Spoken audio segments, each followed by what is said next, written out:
I hadn't expected the loneliness to feel this heavy. My partner, Camille, had been busy for weeks, long work shifts, cancelled dinners, exhausted goodnights over the phone. Our conversations had begun to sound like routine check-ins instead of shared life. I kept telling myself that every relationship went through dull phases. Still, the silence in our home felt too loud. That was when Ian messaged me, casual at first, like old friends do. We hadn't met in months, but we always shared an easy familiarity. He was the kind of person who smiled with his whole face, who listened like every word mattered. I mentioned he should come over sometime. He agreed instantly, and although I pretended it was no big deal, something inside me fluttered with anticipation. Today, he showed up at my door holding a small box of sweets, greeting me with a grin that brightened the hallway. "Thought we could celebrate your good mood," he said as he stepped in, already making himself at home. "My mood?"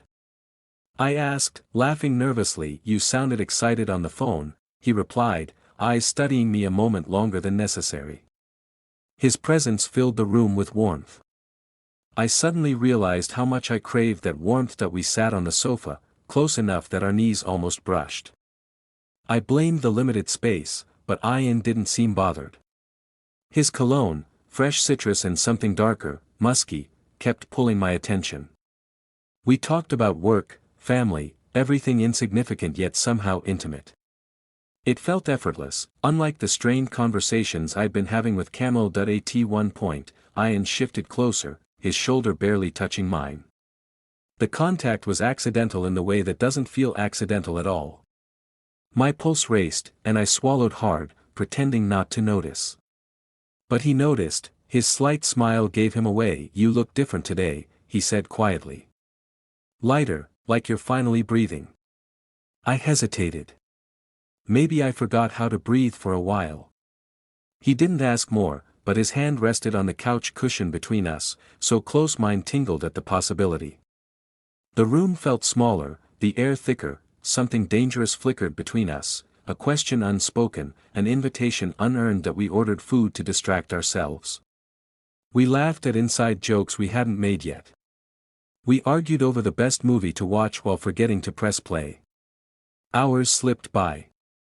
It didn't feel like cheating, not yet, just a harmless closeness I convinced myself I was allowed, but longing has a way of rewriting rules. After dinner, Ian leaned back and watched me, his gaze intense enough to unravel the excuses I had carefully arranged in my head. "You know," he murmured, voice low, "I've missed this." "Missed you?" I froze. No one had said something like that to me in months. Certainly not Camille, who barely had time to finish his sentences lately. "Ian," I whispered, warning myself more than him. That he reached for my hand, slowly, giving me every second to pull away. I didn't. The warmth of his fingers sliding between mine sparked something that had been dormant too long: affection, attraction, validation. My heart leapt toward the feeling like a starving thing. That we sat there, hands joined, breathing in sync. I told myself it was innocent. I told myself it didn't mean anything, but when he shifted closer and leaned his forehead against mine, the last line between friendship and something deeper dissolved without a sound. Time blurred. My thoughts scattered. The only clear truth was the rush of being wanted, fiercely, fully, without hesitation. When the moment finally ended, we separated too slowly, both pretending it was nothing serious. Yet the air pulsed with the knowledge that something irreversible had just happened. Ian smiled gently, brushing a loose thread from my shirt. "Maybe we both needed today," he said. That I nodded, though my chest ached with a dawning guilt I couldn't quite swallow. My phone buzzed, Camille's name flashing across the screen. I flipped it over before I could read the message. Ian stood and stretched, giving me that same soft smile. "We should do this again," he suggested, casual in tone but hopeful in eyes. That I should have said no.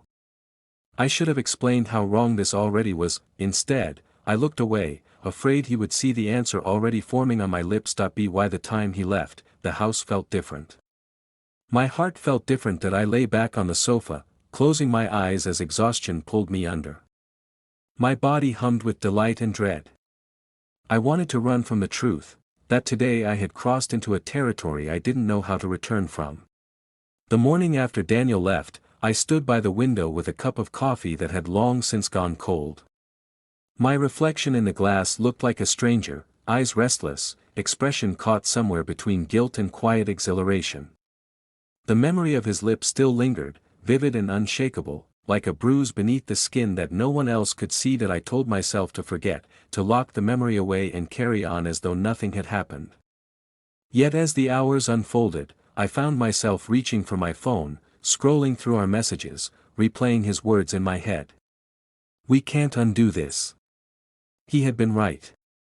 A door had been opened, and no matter how much I tried, I couldn't close it again. At home, I wore the mask of normalcy.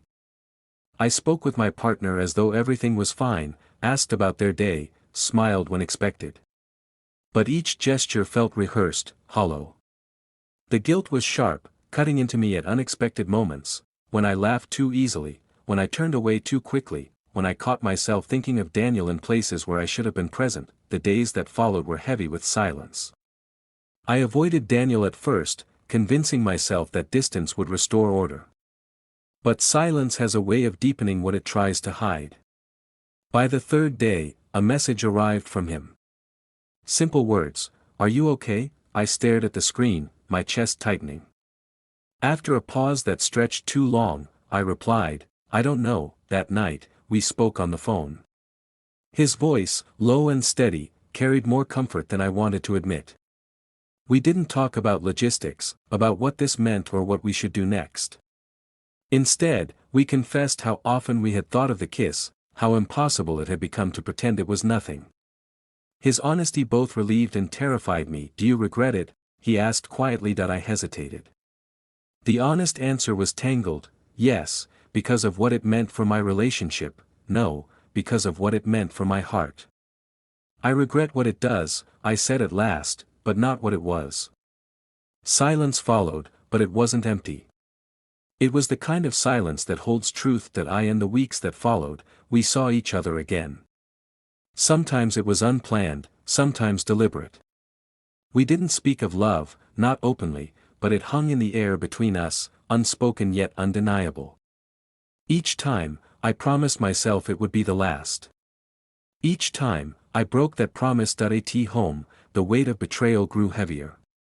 My partner sensed the distance, asked questions I couldn't answer.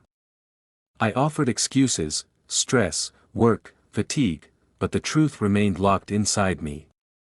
I felt torn between two worlds, one of stability, history, and commitment, and another of passion, intimacy, and raw authenticity. The conflict hollowed me out. At night, lying beside someone I had sworn to love, I would close my eyes and see Daniel's face. In the morning, I would look at my partner and wonder how much longer I could carry the lie. The breaking point came quietly, without drama. One evening, after another day of pretending, I realized I could no longer live suspended between truth and loyalty. The kiss had not been a fleeting mistake, it had revealed something deeper, something I could not erase. I didn't confess everything to my partner that night. I lacked the courage for full honesty. Instead, I spoke of confusion, of feeling lost, of needing time to understand myself.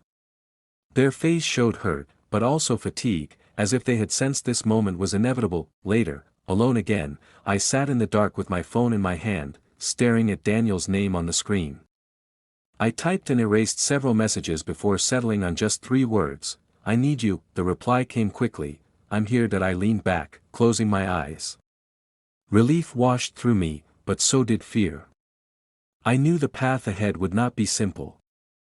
I had chosen desire over safety, truth over pretense, but the cost of that choice was still unfolding. As the night pressed in, I realized that infidelity is never just about betrayal. It is about uncovering the parts of ourselves we have buried, about choosing what feels alive even when it threatens to destroy what we thought was certain. And so, with the memory of his kiss still burning on my lips, I accepted the truth I had been running from all along. My life had changed, and there was no camel's embrace. That evening felt unfamiliar, like a gesture belonging to a different chapter of my life.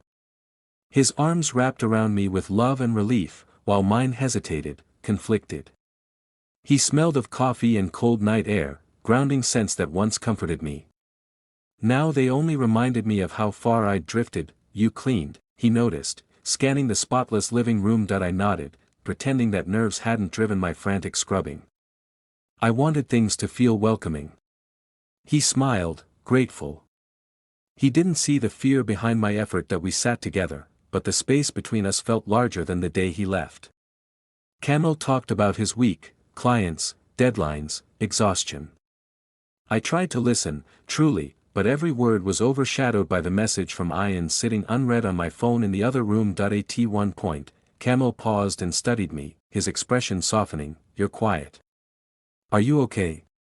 It was such a simple question, one he had asked countless times before. It never felt heavy until now. I'm just tired, I replied, forcing a smile that tasted like betrayal. He reached for my hand.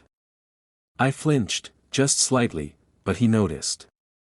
His brows drew together, concern shifting into confusion. What's going on, Arif? He asked gently, hearing my name in his voice, the voice that had held me through storms, almost broke me. I swallowed hard, unable to meet his eyes. I don't know anymore, I confessed, my voice cracking. I feel like we've been drifting apart. Like I'm disappearing into the routine we built.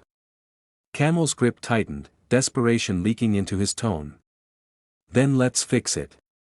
Tell me how. Whatever you need, I'll do it. His sincerity cut deeper than any accusation could have.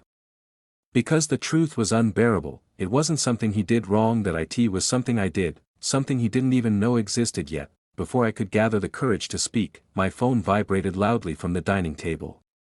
The sound shattered the fragile moment. Camel rose, walked over, and picked up the device without thinking. When he looked at the screen, his entire body stilled. Ian, bold letters, I miss you. Wish I was there instead. The air froze.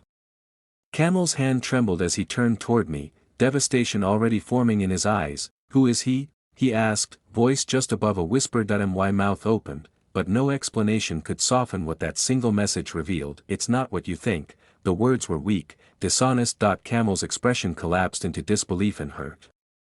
Then tell me what to think, he demanded, grief burning into anger. Tell me why someone else wishes he was here instead of me. The truth pressed against my ribs like a scream.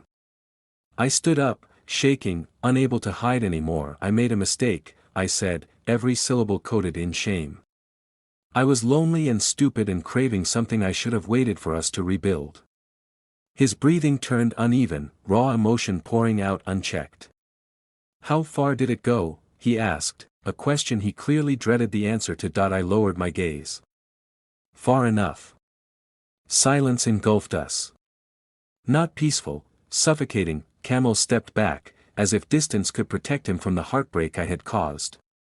His eyes glistened, but no tears fell. He was still fighting for control. I would have understood if you talked to me, he whispered. But you didn't even give me a chance. Regret surged through me, sharp, overwhelming. But apologies felt like ashes. They couldn't rebuild what I had broken. I'm sorry, I said anyway, knowing it was painfully inadequate. Camel looked around the room, the same home we built together, and seemed suddenly unsure if he still belonged in it. I need space, he said quietly. I can't stay here tonight. He walked to the door, keys jangling in his trembling hand.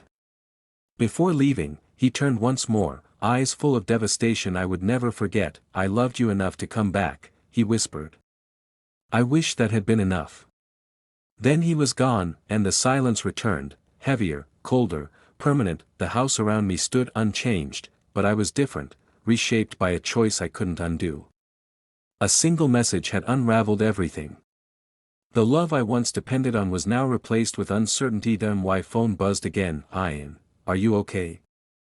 I stared at the screen, feeling the weight of two worlds collapsing. This wasn't triumph. It wasn't freedom. It was the consequence of being seen by one person while disappearing to the one who mattered most. I didn't respond. Instead, I stood alone in the quiet, realizing that the most painful betrayals are not the ones you commit against another, but the ones you commit against yourself.